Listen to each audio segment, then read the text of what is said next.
नहीं, आपके बारे में ये मैं नहीं कह रही हूँ, ये सब कह रहे हैं रशीदी जी। देखिए मैं और डिंपल यादव, मुझे नहीं लगता कि उनके पहनावे में ऐसी कोई भी दिक्कत थी। और किसी ने उनको जूम कर नहीं देखा, आप उनको जूम कर देख रहे थे कि उनकी पीठ नजर आ रही है, उनकी गर्दन नजर आ रही है। मोहतरमा मेरी बात तो सुन लीजिए, गुस्सा मुझे होना चाहिए, आप हो रही हैं। नहीं गुस्सा क्यों ना, हर एक महिला के अंदर है। यहाँ पर कोई महिला बैठी है, यहाँ पर कोई बच्ची बैठी है, हर महिला के अंदर वो गुस्सा है। अच्छा मेरी सुन तो लें, आपने मुझे बुलाया, मेरी सुन तो लें। मैंने ये कहा कि बात मस्जिद की है, मस्जिद की एक मर्यादा है। एक तो मस्जिद में सियासी मीटिंग नहीं होनी चाहिए, क्योंकि मस्जिद सिर्फ इबादत के लिए, नंबर एक। दूसरी बात, अगर आप मस्जिद में बैठ भी गई तो मस्जिद की एक मर्यादा है। देखिए मैं एक फोटो दिखा रहा हूँ, ये फोटो है जिस पर बात चल रही है, बराबर में इकरा हसन बैठी हैं। आप इनकी वेशभूषा देख लो और डिंपल जी की देख लो, आप खुद फैसला कर लो। आप बताइए ना, क्या उसमें आपत्ति क्या है? दूसरी बात सुनिए, पहले आपत्ति बताइए। मैं बता रहा हूँ। मस्जिद में नंगे सर और जिस तरह से समाजवादी पार्टी के लोगों ने ये फोटो लिया उनके पीछे से, मुझे आपत्ति है इस पर। फोटो उन्होंने लिया। एक सेकंड मैं पूरी कर लूं, बात करें। आप कहिएगा, आप कहने के लिए बैठी हैं, सुन तो लीजिए, मेरी पूरी हो जाए, मोहतरमा पूरी हो जाए। उनके सर दिख रहे हैं उसमें। अच्छा मैं पूरी, आपत्ति तो नहीं दिखाई देते हैं। अच्छा मैं पूरी तो कर लूं। गर्दन नंगापन दिखाई देती है उस पर। और वो जो सांसद बैठे हुए हैं, जो मर्द है, अच्छा मेरी बात पूरी तो हो जाए। एक सेकंड। और 6 गज की साड़ी के अंदर एक महिला बैठी है, उसके लिए आप अच्छा आप मेरी बात नहीं सुनी। आपकी आंखों की ये तो अनफेयर है, खत्म हो चुकी है। अगर मेरी आत्मा जो है ना वो नंगी हो चुकी है। तब इस तरह की बातें होती हैं, अन्यथा महिलाओं के लिए ऐसे शब्द को इस्तेमाल नहीं करना। बोलिए, आप बोलिए।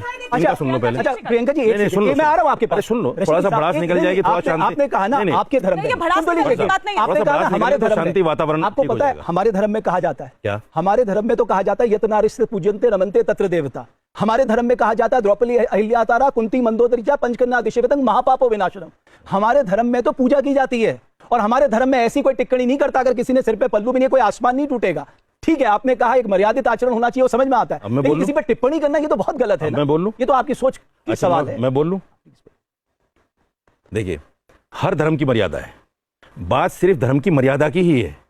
धर्म के अलावा हटकर कोई क्या पहन रहा है, क्या कह रहा है, मुझे उससे कोई लेना देना नहीं है। मैं सबके सामने एक सवाल और छोड़ रहा हूं। जब एक नेता ने सड़क पर एक बच्ची के साथ दुष्कर्म किया था, वो आज भी मीडिया पर वायरल है। ये सब एक्टिविस्ट कहां चले गए थे उस वक्त? ये महिलाएं जब कल प्रोटेस्ट कर रही थी पार्लियामेंट में, इन्होंने प्रोटेस्ट किया क्या? आप उसको जस्टिफाई नहीं कर, इन्होंने प्रोटेस्ट किया क्या? नहीं, मैंने तो ऐसा कुछ किया ही नहीं ना। मैं ये कह रहा हूं, मैंने ऐसा कुछ किया ही नहीं। वो तो दुष्कर्म था। एक सेकंड प्रियंका जी, जब रशीदी जी,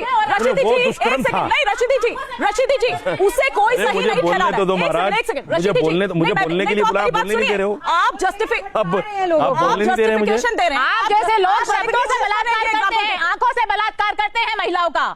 आप जैसे लोगों की आंखों में अगर शर्म होती तो इस मेरे तरह खिलाफ कोर्ट जाइए कि मैं आपको कोई इल्म नहीं है। हमारी जो देवियां हैं जिनको हम पूछते हैं, वो भी 6 गज की साड़ी के अंदर ही होती है। राक्षसों का वध करती है। जी मैं आ रही हूँ, तरह की चीजें। प्रियंका जी, प्रियंका राणा जी, मैं आपका गुस्सा समझ रही हूँ। मैंने पहले ही कहा था कि इनको बोलने दो, आप बोलने नहीं दे रहे हो। वो फिर बार-बार मुझे रशीदी जी, आपको कोई इल्म नहीं है, आपको कोई इल्म नहीं है कि आपने जो कहा वो गलत है। नहीं, मैंने गलत कहा ही नहीं। आपने कोई गलत नहीं कहा। आप अपनी बेटी के लिए यही इस्तेमाल कर सकते हैं। आप अपनी बेटी के लिए इन्हीं शब्दों का इस्तेमाल कर सकते हैं। अगर मेरी बेटी, सुनिए,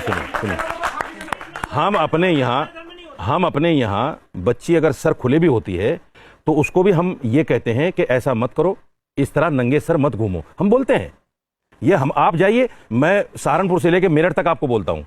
मैं गुजर समाज से आता हूँ। आप चलिए, मैं हिंदुओं के घर ले जाके दिखाता हूँ आपको। मैं हिंदुओं के घर ले जाके दिखाता हूँ आपको। हिंदुओं के घर में भी बच्चियों के सर पे पल्लू होता है, औरतों के घर में औरतों के सर पे भी पल्लू, हिंदुओं के यहाँ भी होता है, सिर्फ मुसलमान के यहाँ नहीं। अगर नहीं है तो और बोला जाता है, थोड़ा करेंगे। और सवाल, मैं आपकी बात सुनिए, आप कहाँ की बातें कर रहे हैं? आपको हिंदू संस्कृति का बिल्कुल इल्म नहीं है। और क्या बेटियों और बच्चों के साथ होता है? मौलाना जबर ने आपको बहुत पता है के अंदर क्या कहते हैं, स्टूडेंट्स की फिल्म बनाकर बुलाया और उनको रेप किया गया। हामिरपुर में यूपी दिसंबर 2023 मौलाना मुंतजिर जी ने 11 साल की बच्ची के साथ लगातार रेप करा, स्वीट्स दे देके। कबीर नगर में फरवरी 2024 अफजल आलम टीचर है, 14 साल की बच्ची के साथ रेप करते हैं। कर्नाटका में 55 ईयर ओल्ड मौलवी 6 साल की बच्ची के साथ रेप करते हैं। इनको हर जगह नंगापन दिखाई देता है। कानपुर यूपी अप्रैल 2024 मौलाना सोनू हाफिज 14 साल की बच्ची के साथ रेप करते हैं, और सिर्फ बच्चियों के साथ नहीं। गुजरात में मदानी मदरसे में 13 साल एक मिनट, मुमताज भाई राम रहीम पे वो भी नंगा था क्या? बापू चिन्नमय स्वामी हिंदू